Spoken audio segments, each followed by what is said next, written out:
Olá, dando continuidade a esse belo projeto do Anatomy GPS, falaremos agora sobre cavidade bucal. Como é um tema muito importante e amplo, serão vários pequenos capítulos para facilitar a comunicação e o entendimento do aluno.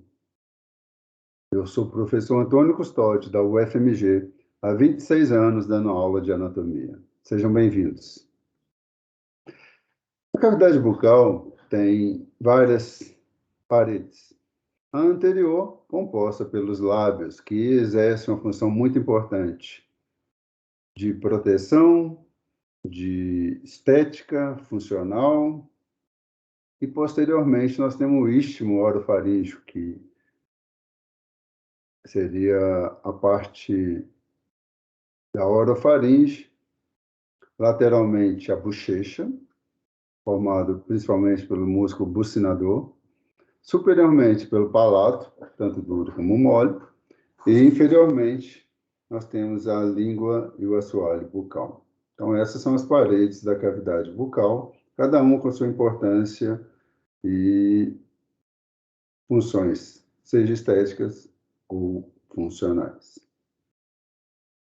Podemos dividir, então, mostrando, então, os lábios superiores e inferiores, vestíbulo bucal, que é a parte entre o lábio e os processos alveolares, onde estão os arcos dentais superiores e inferiores. O que é o vestíbulo, então? O vestíbulo é a porta de entrada da cavidade bucal. Ok? E atrás dos dentes, dos arcos dentais, nós temos a cavidade bucal propriamente dita, até a seu limite posterior, na orofaringe. Inúmeras estruturas estão ali localizadas, e o conhecimento é de fundamental importância para todos os profissionais da área de saúde. Começando pela parede anterior, que é o lábio, o profissional que atua na face deve conhecer muito bem essa anatomia e entender também as estruturas, o nome dado a cada uma dessas estruturas. Então, anatomia de superfície, a gente vai começar primeiro com um sulco formado entre o nariz e o lábio, que separa o lábio da bochecha. Esse sulco recebe o nome de sulco nasolabial. Se houver a formação de um sulco que continua inferiormente até a margem da mandíbula, formando com envelhecimento o bigode chinês, esse sulco é o sulco lábio marginal, ok? Nesse mesmo raciocínio, o sulco formado entre o lábio inferior e o mento é o sulco mentolabial, correto? No lábio superior, nós temos uma estrutura muito bonita que define bem esse lábio, onde forma o M, o arco de Cupido, que esteticamente ele, quando bem definido, ele dá uma beleza muito grande tanto ao sexo masculino quanto ao feminino. E temos que saber o que é a parte vermelha do lábio superior e inferior, tá? Tanto a parte seca, que fica exposta à superfície externa, e internamente a parte molhada, ok? Uma outra estrutura localizada entre o nariz e o lábio está na região mediana, chamada de filtro. E, por fim, uma outra estrutura muito importante é o ângulo do lábio, formado pelo lábio superior e inferior, que recebe o nome de comissuras bucais. Se houver, por exemplo, uma perda de dimensão vertical, um exemplo disso, o paciente usa a prótese total superior e inferior, ela desgasta aquela prótese, e aí o lábio começa a ficar mais próximo um do outro, dobra essa região mais do que o normal, começa a acumular saliva, e aí favorece a saliva, vai corroer ou atacar a pele, favorece o acúmulo de cândida, formando a candidíase, ou uma queilite angular, inflamação da pele no ângulo do lábio. Então, essa região do ângulo do lábio é chamada de comissura bucal. Um lábio bem determinado, a gente conhecendo, então, vários são as áreas de atuação, principalmente com esse boom da estética facial. A gente tem que conhecer que o lábio superior ele tem 3 tubérculos bem definidos, como eu disse há pouco, o arco do cupido, o filtro que tem que ser bem delimitado e não é paralelo. Observe que eu tenho uma amplitude maior inferior e menor superior, dando um formato muito bonito ao lábio. 3 lobos, como eu disse, o inferior, eu tenho 3 porções. A porção central que é estável, fixa. Então, se a gente for para a direita ou a esquerda, ela não mexe. E as porções laterais. Perfeito? Um exemplo de uma paciente que queixava da simetria do lábio, principalmente no sorriso. O lábio direito inferior ficava mais estreito e ela queria fazer fotos, modelos para área com destaque na boca. Então, foi feito um preenchimento aqui já um dia depois do preenchimento. A gente percebe até uma pequena hematoma. Ela foi para o teste, passou e a foto já do trabalho que ela conseguiu lá em Lisboa. Então, mostrando que, conhecendo a anatomia, utilizando materiais adequados e técnicas seguras, a gente pode preencher e tornar o lábio mais harmônico, funcional e estético. Para tal, é fundamental conhecer as estruturas, principalmente da artéria facial, que vão emergir a artéria labial inferior, a artéria labial superior, que vão nutrir esses vasos. As paredes dos lábios, uma estratigrafia, isso é muito importante a gente saber, da pele até a parte interna da mucosa molhada, ok? Nós temos pele, e aí a gente observa os folículos pilosos, glândulas sebáceas. Depois eu tenho tecido subcutâneo, que vai ter gordura, tecido adiposo, superficial. Depois na camada muscular, que é o músculo orbicular do lábio, seja do lábio superior ou inferior, que é o único músculo que faz a compressão, o fechamento da boca. Após, tem glândulas salivares, e nessa estrutura abaixo do músculo, 97% dos pacientes é onde estão localizados os vasos principais, a artéria labial superior e a artéria labial inferior. Porém, ela, da origem da artéria, partem vasos menores, secundários, que vão até a pele do lábio. Então, a gente, quando faz o preenchimento, faz na área externa, mas tomando cuidado, com segurança, com cânulas adequadas, para não penetrar dentro desses pequenos vasos, para não ter complicações, seja de isquemia ou até deslocamento de trombos ou material pelos vasos, levando a ter cegueira ou outras complicações. Isso é muito importante, conhecer a anatomia para executar a técnica com segurança, ok? E nesse programa de Anato GPS, a gente voltado para a anatomia, mas existe um programa de estética chamado MIPS, que o M não é de melhor, é mais seguro, porque respeitam a anatomia da região.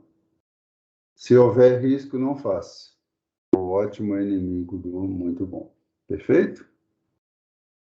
Em relação aos músculos, a gente vai ter uma aula específica sobre os músculos, sabendo a origem, seção, mas de uma maneira geral. Nos lábios, a gente tem que falar sobre os construtores, o orbicular da boca, é um único constritor.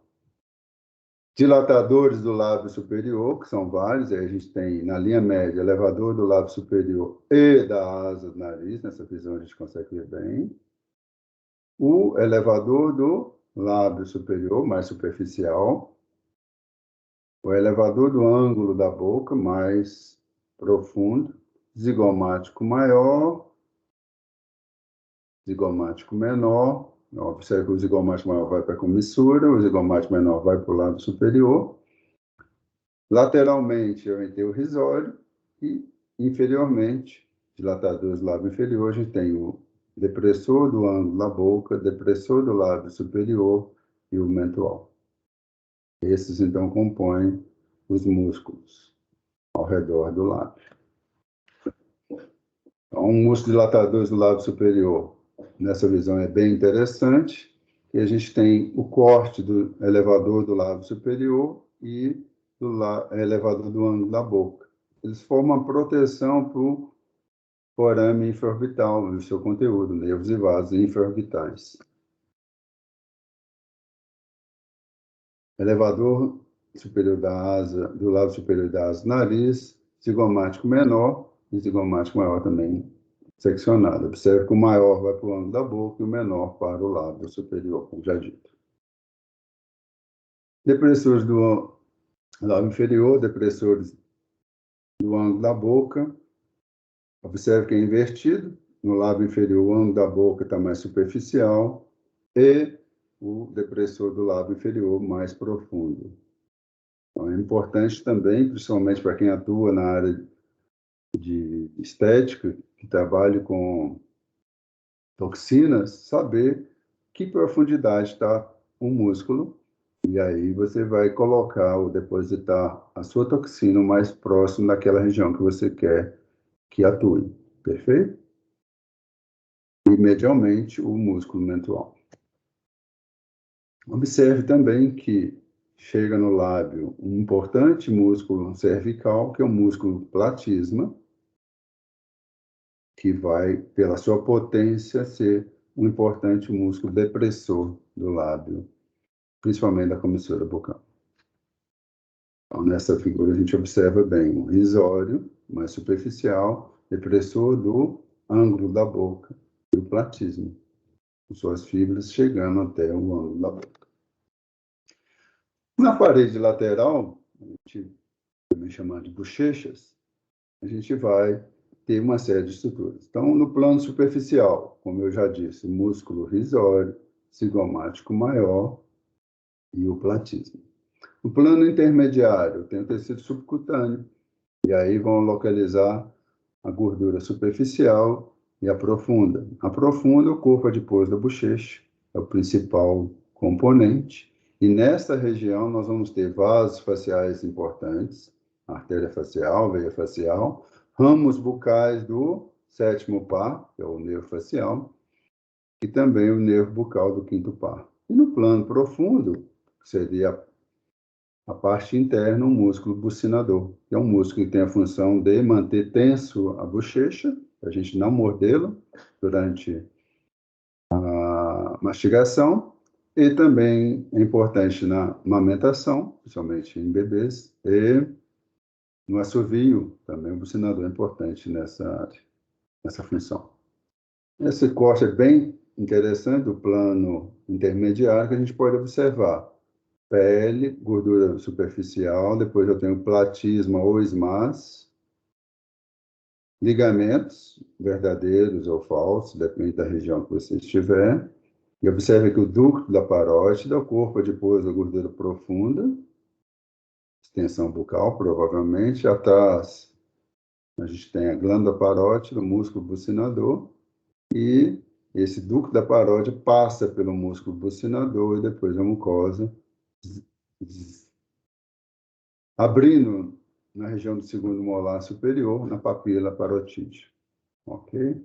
Aqui em detalhe, como que o nervo facial ele vai ficando mais superficial à medida que ele caminha de posterior para anterior, ou seja, na região posterior, na glândula, ele está protegido pela glândula, onde divide em tronco superior temporofacial, cérvico-facial, e emite vários ramos, temporal, zigomático, bucal, marginal da mandíbula e cervical.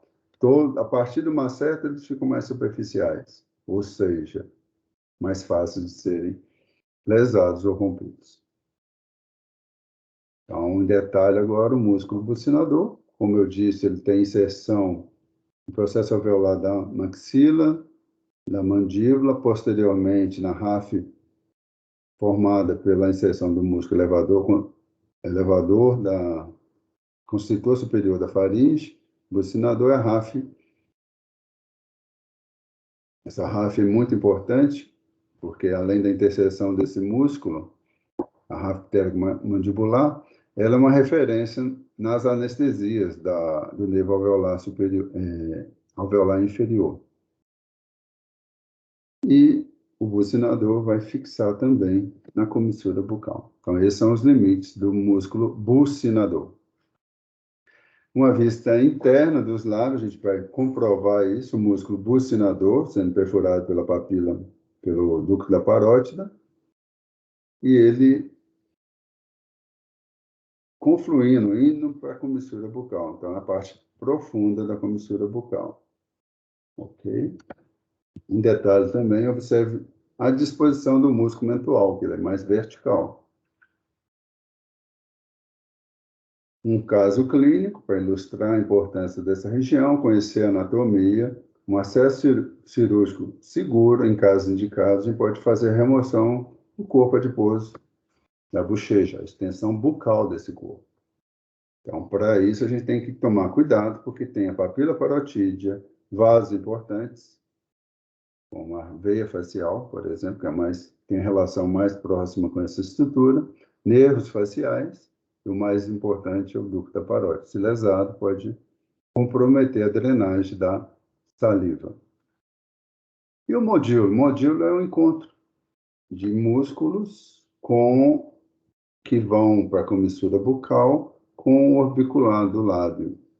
E aí a gente tem, quais são eles? Profundamente o bucinador e superficialmente elevador do ângulo da boca, zigomático maior, risório, depressor do lábio inferior e, como eu disse, da região cervical, bucinador também pode ir essa região. Ok? Então, esses são os músculos que formam o modíolo. O modíolo, com envelhecimento, tende a cair com envelhecimento. E aí forma aquela boca triste. Então, existe também uma técnica que, se bem executado, você vai preencher essa região e fazer a inversão do sorriso, tornando-o mais jovem. É só uma curiosidade. Do ponto de vista de estrutura importante do complexo dental, a gente tem uma estética chamada estética vermelha e branca, ou seja, o dente forma a parte branca e a gengiva a parte rosa. E aí a gente tem gengiva livre, gengiva inserida, que vai ter esse aspecto, como ela adere no processo alveolar, esse aspecto de casca de laranja, e a mucosa. E, além disso, algumas estruturas importantes, que eu tenho freio labial superior, que é o caso aqui, se for inferior, é freio labial inferior, e se houver freios laterais, são chamados de bridas.